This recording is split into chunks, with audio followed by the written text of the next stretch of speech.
Dear Ben, this is the last thing I'll ever send you. I hope you don't remember me. I have to tell you the story of how I disappeared, a story you're part of, one that never happened. I don't know when it started or how much of my life slipped away. 4 nights ago, I first noticed something missing.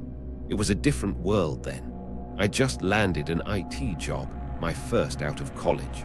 Grace and I moved to a real house in Cyprus. Wyatt got his own room after his first birthday.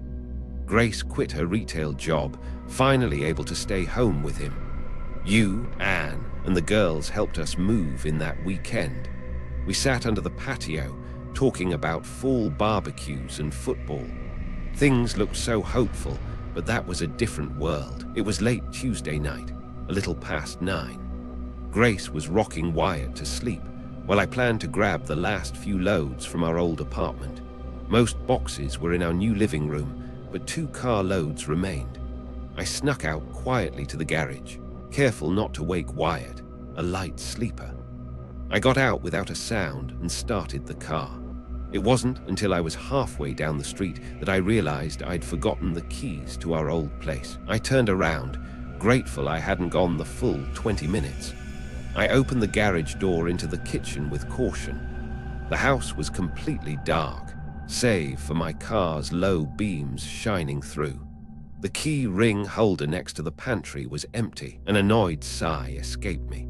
I'd left the keys on the ring the night before. God only knew where they'd gone, likely due to Wyatt's love for their jingle. I scanned the sea of boxes in the living room, dreading a search. Flipping on my phone flashlight, I carefully opened kitchen drawers, hoping Grace had misplaced them. Her soft lullaby still filled the house. I moved at a snail's pace, every creak a shout in the silence. My search of the drawers proved barren. I moved to the living room, trying to dodge scattered boxes, scanning the floor for a glint of metal. Nothing. I decided to wait for Wyatt to sleep and ask Grace. Turning back to shut off my car, my foot caught a stack of boxes, sending me stumbling. A crash echoed through the house. Lying amidst crushed plates, I clenched my eyes, praying, "Please don't wake up." But the silence lasted only a second before Wyatt's shrill cry rang out, joined by Spot's howling. The twist of a doorknob and a flickered light switch followed. Grace's concern shifted to irritation as she saw the broken plates. I asked about the keys. She hadn't seen them, mentioning she'd looked earlier.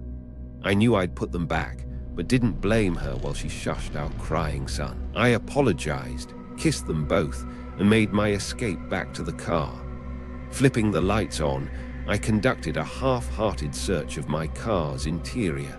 As expected, it was empty. The last load would have to wait until tomorrow. My phone buzzed, a text from Grace. "If you can't find them, just drive over there and see if Michael will let you in." Worth a shot. I shut my car door and backed out. 20 minutes later, I arrived at our old complex.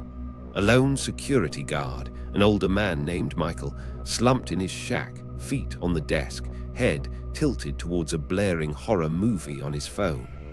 I rolled down my window, tried my voice, then knocked. A couple of slams on the glass jolted him awake. He rolled his chair over, displeasure etched on his face. "Can I help you?" he cracked, sliding the glass open. I explained, hoping for his help. His expression didn't change. With a huff, Michael rolled to an ancient computer. Valid ID and unit number. I handed him my driver's license. 322. He clacked away, then stopped. His apathy turned to confusion, eyes darting between my ID and the screen. "Fairly certain. I've only lived there for 3 years." He shook his head. "Well, I'm not seeing you listed here, Mr. Ward, so I'm afraid I can't help you." He flipped my license back onto my lap. "What do you mean I'm not listed?" I asked, taken aback. "There's no Daniel Ward that lives at this complex, and no one listed in 322. It dawned on me. They probably pulled us from the system because we just moved.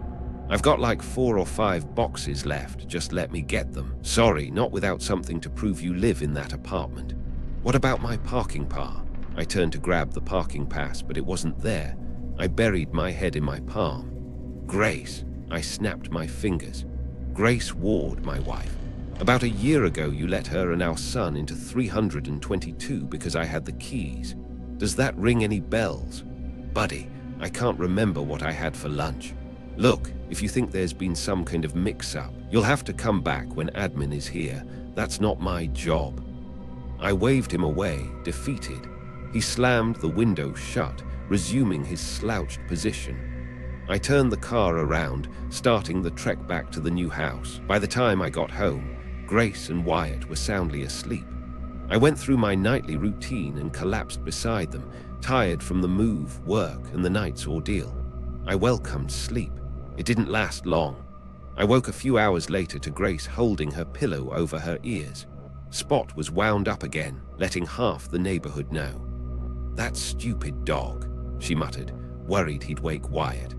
I assured her I'd settle him down and flip the covers off. Maybe a little redemption. I made my way to the backyard. Spot was at the far end, snout pressed against the fence, barking with fury. I called his name, whistled, but he didn't stop. He was tensely glued to the boards, teeth bared at whatever was behind them. Something wasn't right. He was prone to barking fits, but never so aggressive, and he always minded. My eyes peered into the thick, tangled oak trees and wild brush that backed our property. What did he see? I walked towards him. With every step, the air grew colder. It was mid-August, but by the time I reached the fence, I almost saw my breath. I bent to scoop him up, and he whipped his head around, biting my hand. I yelled in pain. He immediately let go, running across the yard, whimpering, "What the hell, you stupid dog?" I brought my hand close, seeing broken skin, but not much. He'd never growled at me before. My eyes returned to the fence. A chill from air or fear slid down my nerves. I took a step closer. What was I about to see? I raised myself up and craned my neck over the fence. The answer caught my eye almost immediately. A fluorescent yellow glow reflecting in the moonlight. A tennis ball, clearly old, almost covered by vines. I laughed to myself, walking briskly back to the house, trying to warm up. Spot was still whining by the door, upset. I let him in. "It's okay, bud." He trotted quickly to his dog bed in the laundry room, curling into a quiet ball. Problem solved. After cleaning the small cut, I marched back to bed, exhausted. The clock read 1:00. Not nearly enough sleep. It didn't come easy this time. I spent the rest of the night tossing, turning, trying to warm up. The chill was persistent, but exhaustion eventually took over. I woke to an empty bed and the smell of frying bacon. A smile chased away the tiredness. Grace was already at the table with Wyatt. I kissed her head, taking my seat. We ate breakfast, talking about the new house, watching Wyatt play in his pen amidst the boxes. After a stressful weekend and night, this morning put it all in perspective. Life was good. We were young, in love, blessed. It was the last time I felt truly happy. She asked if I got our stuff. I explained about the keys and Michael. She offered to sort it out. I thanked her. "What was Spot barking over last night?" she asked. "He was going nuts. At least tell me it was worth it." "Yeah, especially since he bit me." I showed her my hand. "Seriously?" Grace gasped, dropping her fork. She inspected the wound. "What's wrong with him, trainer?" "No, he calmed down, maybe a raccoon." "Yeah, but he's around Wyatt all the time." Her face changed, confusion sweeping over. "Wait, you put him inside last night?" My face mirrored hers. "Ah, yeah, I let him come sleep on the bed in the laundry room." "Did you let him back outside this morning?" Suddenly, I understood. I scanned the house. I hadn't installed doggy doors. "I assumed you did," I croaked. We looked at each other, dumbfounded. "Spot," we called, searching. I went to the laundry room. His bed was gone. "Are you sure you unpacked it?" "Grace, I'm telling you it was right there." "And his food bag?" I pointed to the empty spot, speechless. Everything of Spot's was gone. Our family dog had vanished. We fell on the couch, too dumbstruck to speak. My mind raced for a rational explanation, failing miserably. How and why would someone steal all of Spot's things and leave the rest untouched? "Oh my God, Danny," Grace gasped, looking at her phone. Pictures of us with Spot gone, erased. All photos and videos of him from 2 years gone. I checked my phone. Same story. Danny, what's going on? Grace's voice was shaky. A pit formed in my stomach, oppressive terror on my shoulders, a pervasive sense of wrongness. Why was I so cold? Wyatt started crying, bringing us back. It was 7:50. My shift started at 8. I guess I still need to go to work. I felt guilty leaving her. Yeah, you better get going. I kissed her. It's going to be all right. I started for the garage, then turned back. You think you can go to your mom's? I don't want you here. Yeah, I think I'll do that. I drove to work in silence, narrowly avoiding wrecks. My mind was too preoccupied. Had we ever even had a dog named Spot? My memory screamed yes, but the world shouted no. I got to work late, gave a flimsy excuse. The day was a blur. I texted Grace, worried. Hours later, she called, hysterical. Danny, she doesn't remember my mom. She doesn't remember Spot. We got him from her mom. No way she wouldn't remember, but she didn't. And Lindsay at the apartment complex acted like she'd never met Grace. Apartment 322 was vacant. Danny, what's going on? She cried. I tried to reassure her, needing it myself. She begged me to come home, I promised. After we hung up, I checked my phone. It wasn't just Spot's pictures missing. Everything from our old place was gone. I felt sick. That oppressive cloud of fear turned to iron. I called in sick, raced home, terrifyingly aware my life was being wiped away. I made it home, sprinting to Grace and Wyatt, crying. The rest of the day was a blur, yet endless. We sat, paralyzed by horror. What was next? Could it take people? What had it already taken that we couldn't remember? I looked at Wyatt, blissfully unaware. Did we have another child? How would we ever know? Neither of us could eat or sleep. We didn't know what we'd wake up to or without. I held Grace in bed, Wyatt asleep on her chest, both eyes fixed on the ceiling for hours. Sleep took me unwillingly. I woke around 2 a.m. covered in cold sweat. Grace and Wyatt were there, a relief. Even more so, the sound that woke me, barking. Spot, I whispered hopefully. I sprang from bed. A bad dream, it had to be. I rounded the corner. There he was, my beautiful collie, barking loudly. I almost fell to my knees in elation. I flew to the door, flung it open. Spot, come here, boy. I patted my thighs, arms outstretched, but he didn't come. He stayed glued to the center of the backyard, barking on a loop. His bark seemed off, unchanging. He wasn't moving at all, body stiff, muscles tensed. Only his mouth opened and shut slightly out of time with the howls. The unbearable, ungodly chill smacked me. Spot, come here, now. The barking looped. My stomach twisted. Spot, here, now, I shouted. No change. I took steps, the grass frozen beneath me, my breath vapor. My body shook. Close enough to touch, I almost did. But I was also close enough to see him. What the hell is this? I gasped, recoiling, falling. This was not my dog. He was a horrid mismatch of hair, flesh, and teeth, contorted and stitched with black, thorny tendrils. They dug into him, snaking off beyond the fence into the darkness. The barking wasn't from him. It emanated from the woods. Part of me wanted to confront it, but most of me was petrified. Scrambling to my feet, I heard a whimper from the puppet. Its only eye rolled, pupil visible. Was it still him?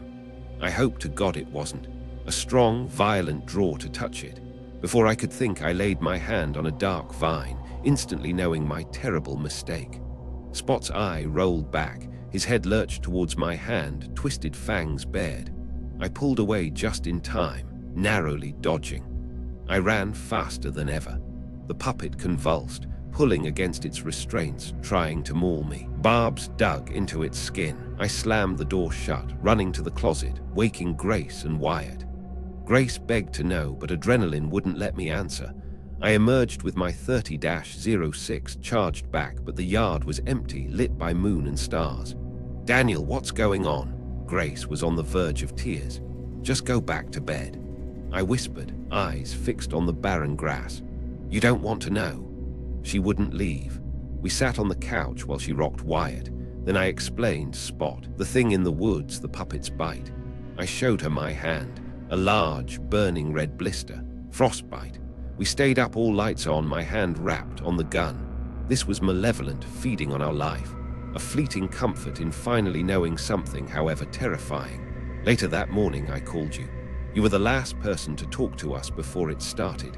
If anyone remembered, it was you. Do you remember helping us move this weekend?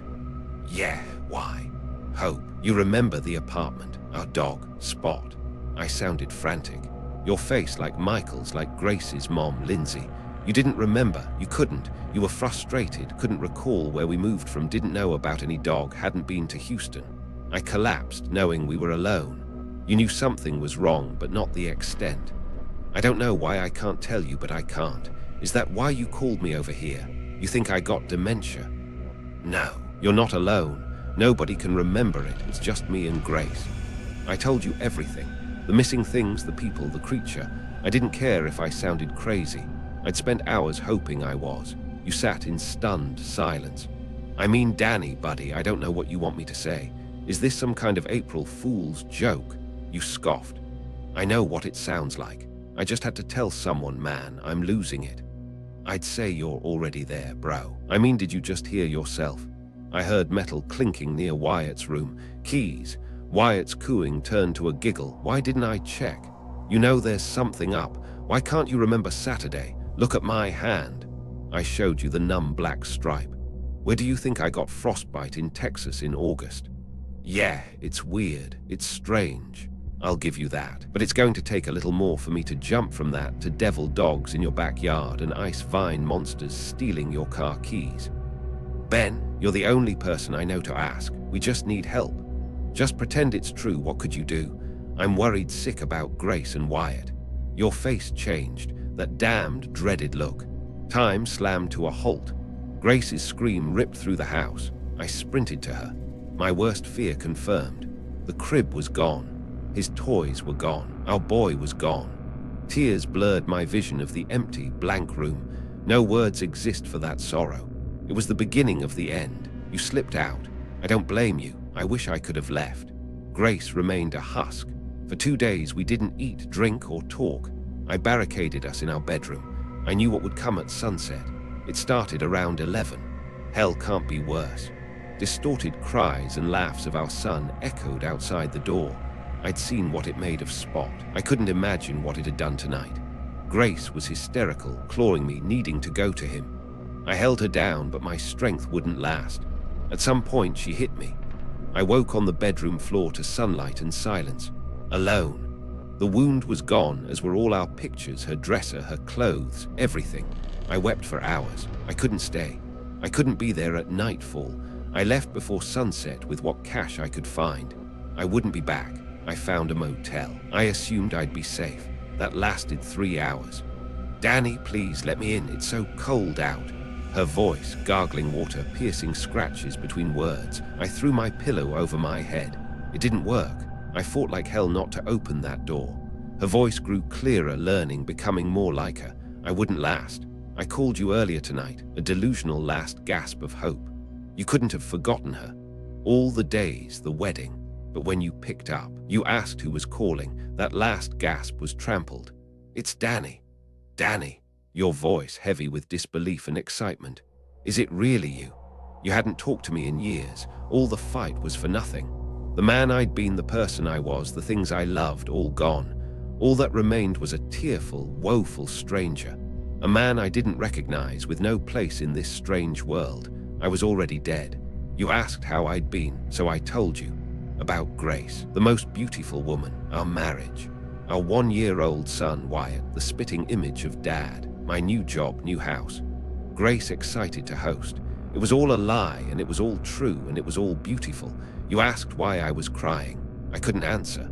I just said I love you and we'd see you soon, and hung up.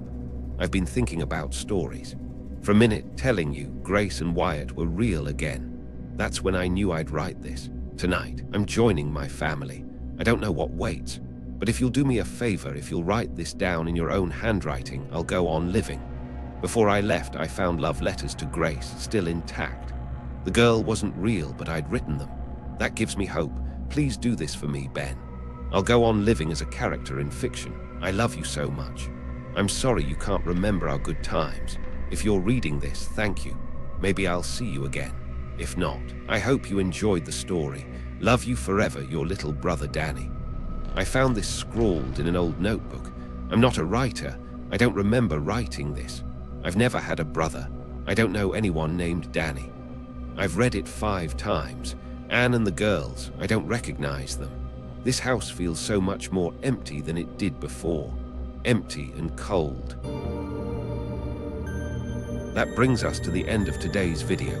Thanks for watching, and if you enjoyed this, hit that like button and subscribe to join the channel. I'd love to hear your thoughts or any changes you'd like to see in the comments below. Until we meet in another story, take care.